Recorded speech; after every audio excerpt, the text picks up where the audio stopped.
trincherados, bienvenidos a un programa más de Entre Trincheras. Este día empezamos con el tema del doblaje en México. Síganos en nuestras redes sociales y sin más por agregar, yo soy Estefanía T. Minor y los dejo con este invitadazo del día de hoy.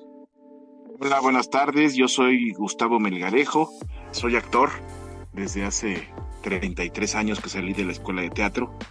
Yo estudié teatro en Bellas Artes primero y luego en Andrés Soler, y desde 1990 que salí hasta fecha de hoy, pues no hemos parado de trabajar, bendito sea Dios, haciendo teatro, comerciales, cine, locución, televisión y lo que se ofrezca. ¿Cuáles son los retos de hacer doblaje en México? Pues mira, yo creo que los retos como tal ya están un poco establecidos. Cuando yo entré a doblaje, que fue por ahí de 1990, 91, todavía era un formato muchísimo más casero. El doblaje era muy casero, era unos estudios enormes con unas salas tipo cine y unas pantallas así enormes. Entonces se grababa en un formato muy casero. Los actores prácticamente se dedicaban exclusivamente a doblaje, aunque había mucha gente que hacía cine. El doblaje estuvo siempre ligado al cine y muchas voces de aquellas épocas eran actores de cine que también hacían doblaje. Pero no dejaba de ser casero. Incluso los que operaban no eran ingenieros, eran operadores que ahí con el tiempo se iban formando. Entonces, lo que ahora existe creo que ya es una industria, ya es una industria del doblaje, ya hay una cierta especialización. Si bien cuando yo estudiaba teatro me dieron un taller de doblaje, ahora ya hay más escuelas, ya hay más gente que se interesa en hacer doblaje.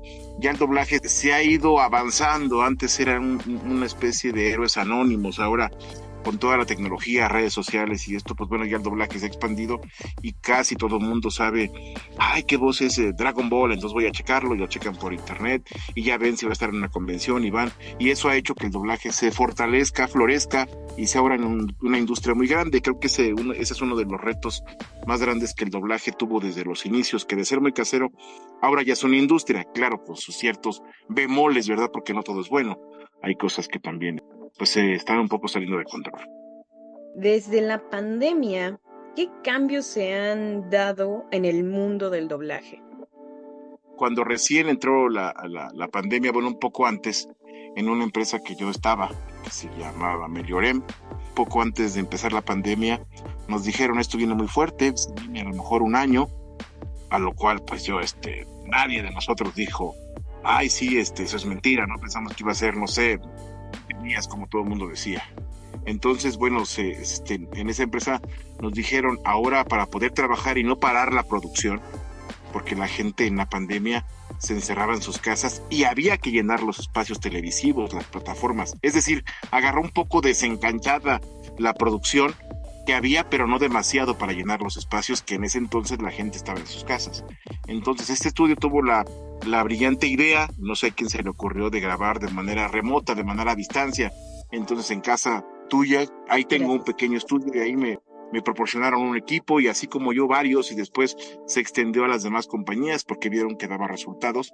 Y ahora, bueno, esa es una modalidad bastante interesante, de que ahora con la pandemia, pues en los cambios que hay es que ya puedes grabar de manera remota por muchas cosas. Si estás enfermo, si de repente no puedes llegar por el tráfico, si hay algo que urge y no te puedes trasladar, bueno, lo puedes grabar en tu casa. Entonces eso se lo agradecemos a la pandemia. Si no hubiera habido pandemia, seguiríamos grabando como antes y bueno, quizá no se hubiera modernizado, y esa parte también se modernizó debido a la pandemia. Eso trajo como consecuencia buena a la pandemia en el doblaje, porque muchos estudios al principio no lo creyeron, pero cuando vieron que se podía grabar a distancia, se llenaron de trabajo y las distribuidoras dieron trabajo a montones porque había que llenar espacios. Ahora, desde tu perspectiva, ¿cómo se puede garantizar la protección de las voces de los actores y las actrices que desde hace décadas se dedican al doblaje, esta inminente presencia, sobre todo de la inteligencia artificial? Pues mira, aquí en México es muy complicado. Bueno, en sí en el mundo hay algunos países que sí. Aquí en México no, porque no existe un registro de voz. Es decir, yo puedo ir al Instituto Nacional de Derecho de Autor a poder registrar una obra que yo haya escrito, alguna situación, pero no puedo ir a registrar mi voz. Eso todavía la ley no lo contempla, yo no puedo ir a registrar mi voz. Ese vacío hace que puedan ocupar mi voz sin mayor problema, porque no está legislado. La puedan piratear, como se llama, es decir, puedan imitar mis tonos, imitar mi voz y hacerlo pasar. Ya se hace, ya ha pasado con algunas voces icónicas del doblaje, ya las han clonado, por decirlo de algún modo, y lo han hecho con inteligencia artificial. De algún modo es muy difícil garantizarlo. La inteligencia artificial llegó para quedarse, eso es como el internet hace años, y bueno, hay que saber jugar con ella. Si bien es cierto que quizá esté en riesgo el tema del trabajo de los actores, yo creo que del todo no, porque si bien la inteligencia artificial, ya hemos visto incluso noticieros que dan noticias, pues no deja de ser ese robot o esa forma de hacerlo más normal. Y una de las cosas que los actores hacemos cuando interpretamos algo es esto, interpretamos, y al interpretar pues le pongo de mi ronco pecho, lo hago más mío, y cuando un personaje estoy haciendo ya con mucho tiempo, ya le pongo mi esencia. Entonces esa esencia que yo tengo, sea buena o mala, no la tiene la inteligencia artificial. Esa es una ventaja que nosotros los actores todavía tenemos a nuestro favor, porque la inteligencia, pues al final de cuentas es una máquina y no tiene sentimientos. Uno sí, uno puede llorar, la inteligencia puede hacer que llore, pero no llore. Pero es muy difícil proteger los derechos, porque no se puede. Lo único que sea es que al final yo creo que en ese sentido difícilmente va a llegar al doblaje como tal. Llegó para otras cosas. En doblaje se podrán hacer narraciones, cosas así, pero como tal, imagínate tú, no sé, Titanic o no sé, algún anime o Dragon Ball hecho por inteligencia artificial, pues se va a oír raro. En fin. Claro. Desde que terminó la huelga de actores en Hollywood a la fecha, se presentaron cambios sustanciales en los estudios de doblaje aquí en México, ¿o realmente no hubo ningún cambio? Mira, te voy a decir algo. Y aquí me sorprende un poco, pero a la vez, ahora te contaré de eso.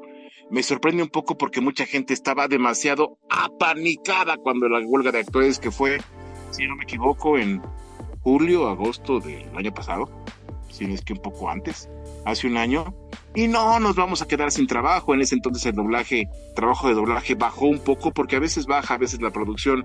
Cuando todo este boom de la pandemia, todo el mundo, que como dijera Shakira, facturó y trabajó, y eso al final se acabó lo que se tenía, se acabó lo que se vendía. Entonces ya fueron haciendo como que la producción normal, pero ya estábamos acostumbrados a otro ritmo con la pandemia. Te contaré que hace 2 años, febrero, marzo y abril, yo hice una película de Estados Unidos, aquí en México, que se llama La Cocina, donde trabaja Rooney Mara, la mujer de Joaquín Phoenix, del Guasón.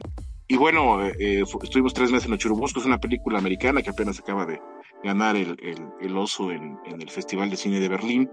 Y yo les decía a la gente de doblaje, hey, el que haya poco trabajo no es debido a la huelga. Yo hice una película hace 2 años y todavía no se estrena. Es decir, no crean que ahorita la huelga en doblaje nos pega ahorita. Nos va a pegar a lo mejor de aquí a un año.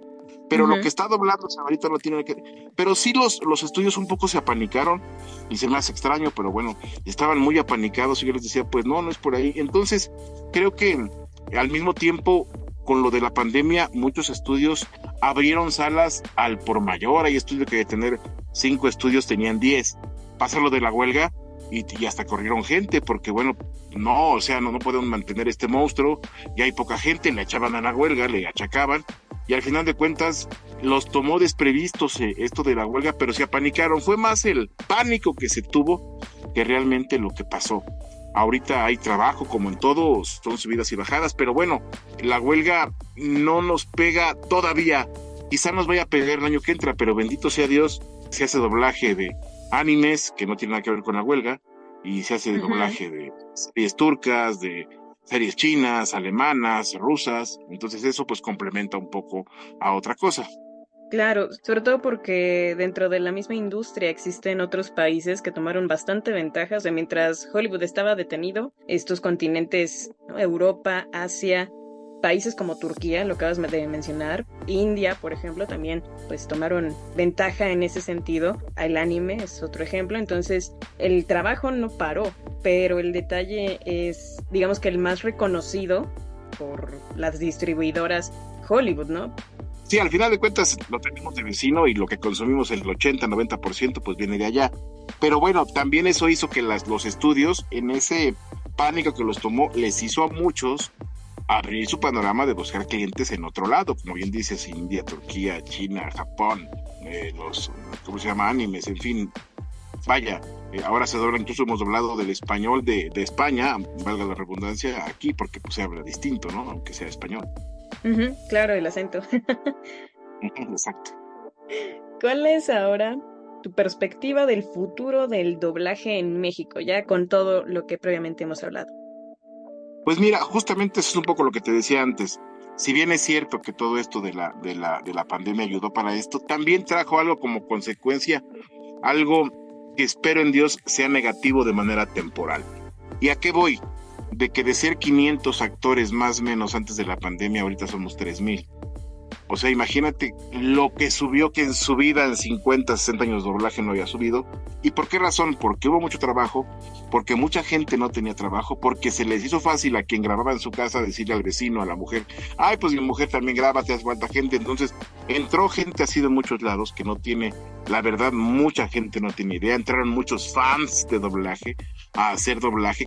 Hay 150 cursos prácticamente que se hacen y que imagínate con que tengan 10 alumnos y que de ellos salga uno bueno y que los hagan 2 al año. Te hablo de 300 actores que cada año se van a ir incrementando, pues no va a haber trabajo para todos. Y desgraciadamente eso ha provocado mucho en la calidad. Ahora incluso entró a dirigir gente que no tenía ni idea de nada, pero le dijeron, es que no hay quien dirija por esto, porque los directores pues se quedaron con proyectos importantes y los que no dirigían o ya dirigían dijeron, no, prefiero estar como actor porque me conviene más económicamente. Entonces, ante la ausencia de directores, entró a dirigir gente que tenía un mes en doblaje, y lo digo con conocimiento de causa, que de repente ves y dices, es en verdad, a mí me ha dirigido gente que digo, oye, no, digo, si bien es cierta una forma de hablar, por alguna razón no puedes decir llanta, tienes que decir neumático, o no puedes decir elevador, sino ascensor, tienes que decir piscina y no alberca, porque en otros países tiene otra connotación. Es como si aquí dijéramos concha, bueno, digo concha, pues en Argentina no la van a pasar, pero Claro. pero eso lo sabe la gente. Digo yo, como te digo, conocí esa época de esa generación, de esa gente que llevaba años y que el doblaje era muy cerrado, que ahora no, o sea, entraron así, que dejan unas cosas que dices, es cierto, ¿no? Por ejemplo, usan los verbos mal, ¿no? No sé, si en una frase dice, debe de estar, y yo agarro y les digo, debe estar. No, ¿por qué le quitaste el de? Les digo, porque sobra, porque es un verbo irregular. No, déjale, debe de estar. Y yo digo, Dios mío, eso soy fatal. Entonces, cuando lo oigan van a decir, ese no fue el director, ese fue Melgarejo, que no supo hablar.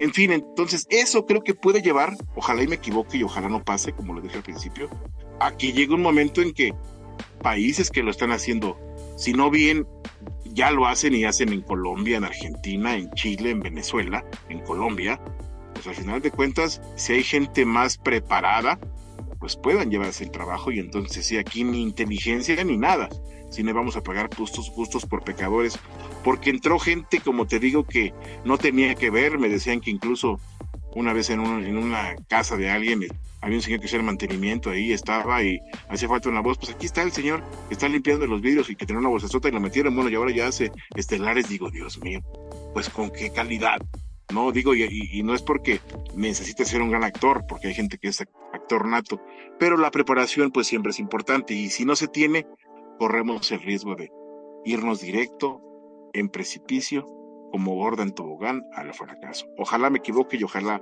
se recomponga esto, por el bien del doblaje.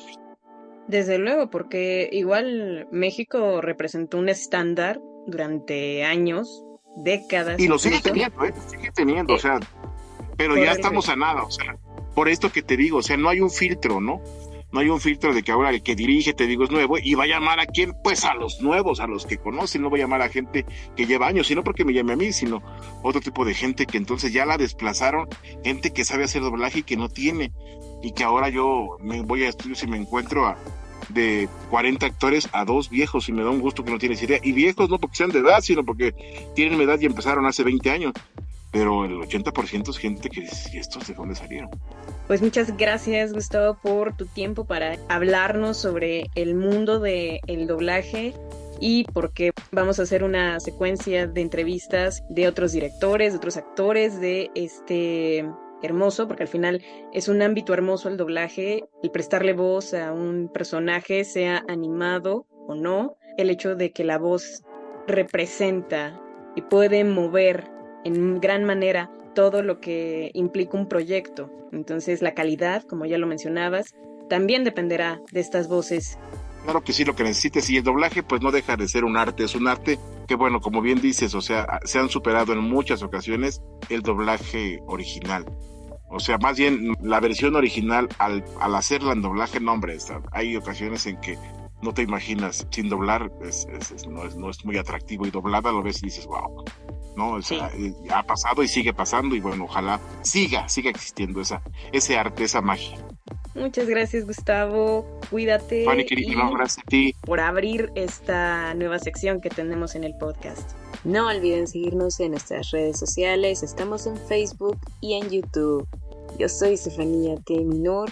Nos vemos próximamente con más trincheras. Y recuerden, atrincherados, que cada trinchera cuenta.